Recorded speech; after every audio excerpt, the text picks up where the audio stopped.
2014 సంవత్సరం నుంచి 2019 వరకు వడ్డెరలకు కార్పొరేషన్ ఏర్పాటు చేసిన ఘనత సీఎం చంద్రబాబుదని రాష్ట్ర వడ్డెర సంఘ మాజీ చైర్మన్ మురళి కొనియాడారు. చిత్తూరు జిల్లా పీలేరు నియోజకవర్గంలో వడ్డెర సంఘ నాయకులు సమావేశం నిర్వహించారు.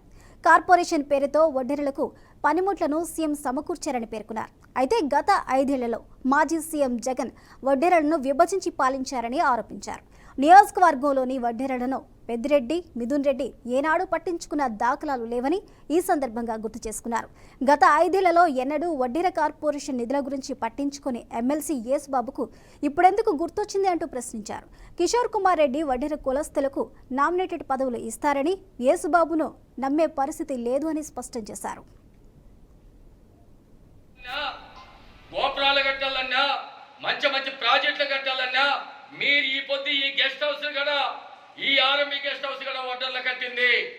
మరి ఎన్నో మీ ఇండ్లు కానీ మీ గోరి చచ్చిపోతే గోరి కట్టింది కూడా వడ్డర్లే. మా తాతల ముత్తాతల నుంచి వడ్డర్ని ఎస్టీ జాబితాలో చేర్చాలని ఎన్నో పోరాటాలు చేశాం. అయినా గత పాలకులు, గతంలో ముఖ్యమంత్రులు ఎవరు పట్టించుకోనప్పటికీ అభివృద్ధి జరగాలన్నా, ఆదుకోవాలన్నా, వడ్డర్లను గుర్తుపెట్టుకోవాలన్నా అది తెలుగుదేశం పార్టీతోనే సాధ్యమని కూడా ఈరోజు మీడియా ద్వారా కూడా తెలియజేస్తున్నా.